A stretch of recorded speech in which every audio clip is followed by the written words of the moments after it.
the effects of what happens when troops leave a country, right, that they've been occupying literally or supporting for the last 20 years. And we all know the history from 9/11 and the war on terror, particularly Afghanistan, Iraq as well. So now when they're pulled out, you're seeing the destitution there. You're seeing people fleeing, running. The last few days, in the early days, you saw people jumping off moving planes. Those horrific scenes. What does that mean when you can prop up a country, if your military might, and effectively just leave it without proper planning, without a clear contingency plan, and what then is your moral obligation in the first place when you do that?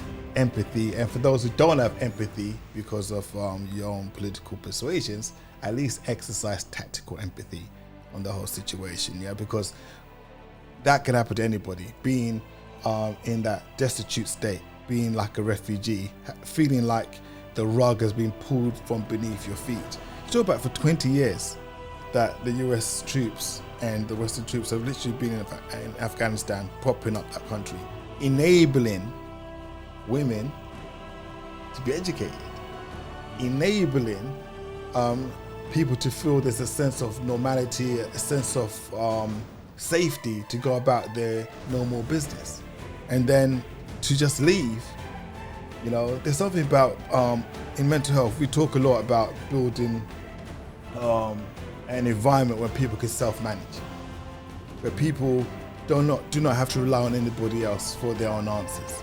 And to a degree, that's what the Western world were doing, America in particular, training the army so that they could take over.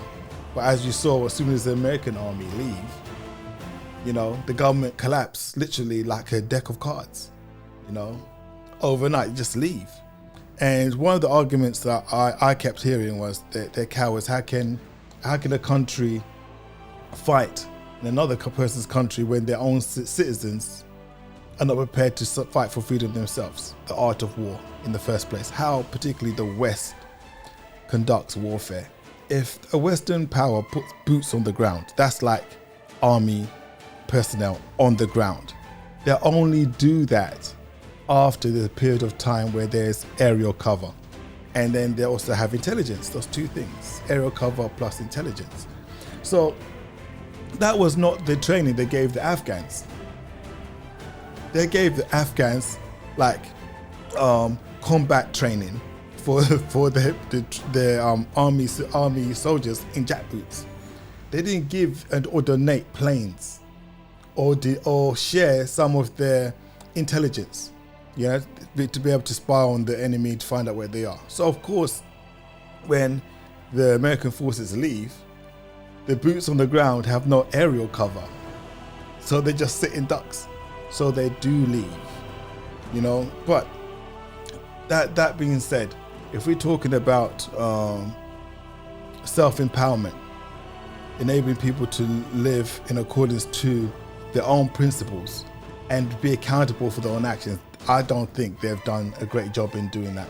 And there are big lessons that we can all, as people, sometimes we want to help somebody and we help them too much. And at the same time as when we're helping them, if we're not enabling them, that's one big lesson that we need to herald in there. Don't over support anybody. You can assist, but always assist somebody in the spirit of collaboration, in the spirit of enabling them to take care of their own affairs. Don't do too much. You can't prop up somebody too much, or actually you be looked upon, all your hard work, they'll look at you and then you're the villain.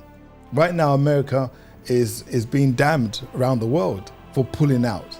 But how long can they be there for? As you said, Ev, they can't be there forever. It's not their country. They have to leave. But then planning should be something better than that.